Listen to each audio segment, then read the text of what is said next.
Maybe you've been working out at home for months and still don't see any visible change. Or maybe you're just getting started and thinking, is it actually possible to see results with just home workouts? And contrary to what most people think, the problem is not that home workouts don't work or that you are too busy. It's that most people use home workouts in a way that makes it almost impossible to see results. I know this because I've done over 1,000 workouts and spent years seeing average results. And only later I figured out what actually makes a difference, and my results skyrocketed.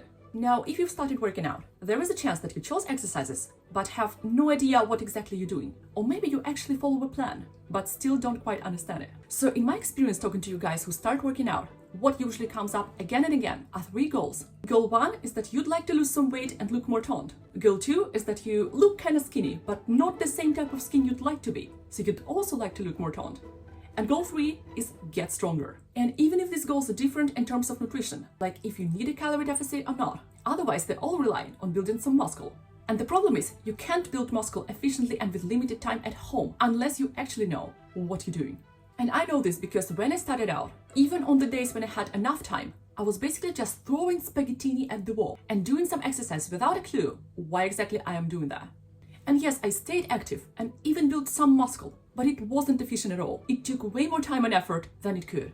So the question is, how do you actually know what to do and which routine to choose? With all the confusing exercises and workouts, I found that when you're just starting out, the easiest way to think about this is through exercise patterns. You might ask, what are these exercise patterns? These are squat, lunge and hinge for lower body, push and pull for upper body, and in addition, core training, which are the app workouts you see on the internet.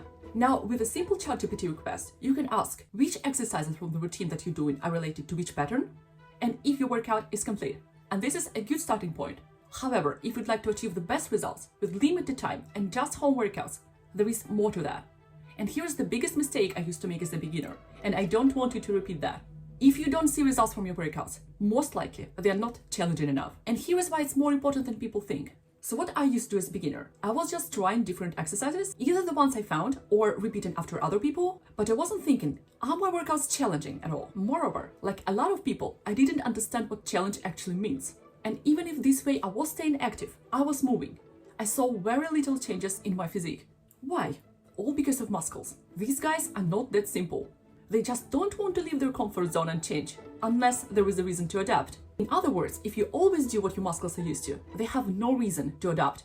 And in order to create this reason, you must challenge them. So the question was, how do I actually create challenge? Is it by doing crazy workouts and feeling like a sore tomato under the sun by the end? Or shall I invest into a barbell and lift extremely heavy? What if I don't want to do that? But fortunately, there are other ways to make it happen with home workouts. Simply said, we need to start with the exercises that give us the biggest return on our effort. It means they are challenging enough, not time-consuming, and when you're working out from home, you're facing one more problem. You don't have the huge variety of weights and machines, so they should also require no or minimal equipment. And here come the basic exercises from beginner calisthenics that are also compound, which means that they work multiple muscle groups at the same time, and here is how you will make them more challenging and time-saving. You choose the exercise that you can do for less than 10 reps and work up to reach 10 reps over time. And after you finally reach 10 reps, you can start working with more difficult version of this exercise and strive for 10 reps again. If you picked an exercise where you can do more than 10 reps, make sure you do it until it starts feeling challenging. But you may ask, are there any specific exercises that will make you crush it? Here are the examples of the exercises I would pick based on my experience because they gave me amazing returns on my effort. The first exercise I would choose, one of my favorite super efficient exercises, are horizontal pull-ups. The best thing about them is that you don't need a pull-up bar that many people don't have at home. You can just do them using a table. Why I love them so much is because they will help you to learn your first pull-up and also shape your back very nicely. The next exercise I would pick is some kind of versions of push-ups. And I know that sounds basic, but this exercise is super effective. My favorite version would be some kind of elevated push-up, for example using a table or chair, or resistance band push-up, if you have resistance band at home. And by the way, if you're considering buying a single item to enhance your home workouts, I would definitely buy a resistance band because it suddenly unlocks way more exercise versions. Then for a squat, I would actually pick an assisted pistol squat. That's because if you pick a regular squat, most people can do many without getting tired and adding extra weight.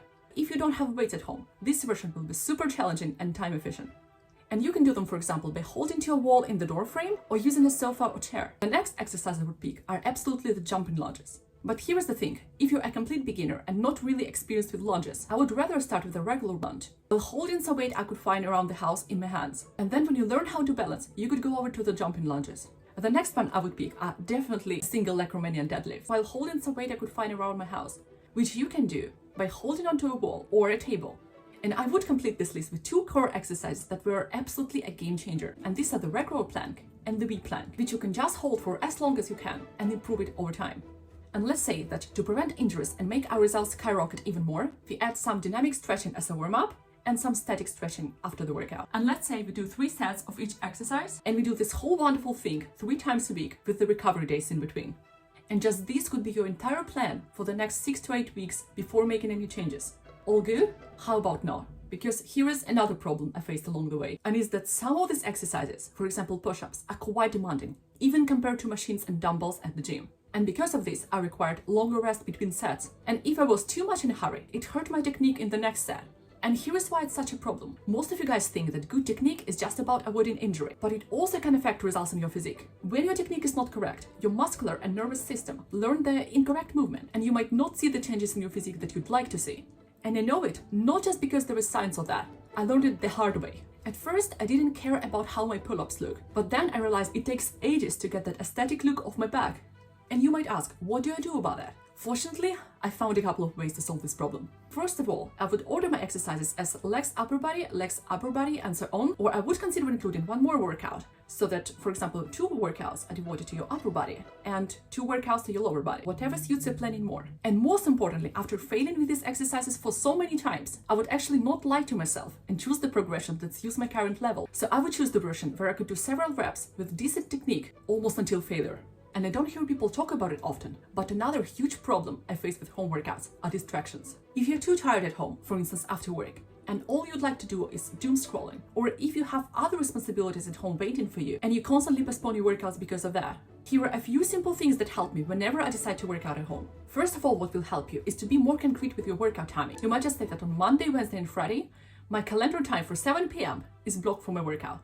Second, really important thing is the environment. Because for instance, I found out that I can't work out when the window is not open. Such small things can really make a difference. And finally, if you constantly struggle with the environment at home, I would consider investing into the gym subscription or go and find the place outside if the weather allows, because you can do the same home workout routine there and avoid the distractions. And if you'd like to stay consistent with your workouts and finally get into your best shape here, I highly recommend you check out this next video.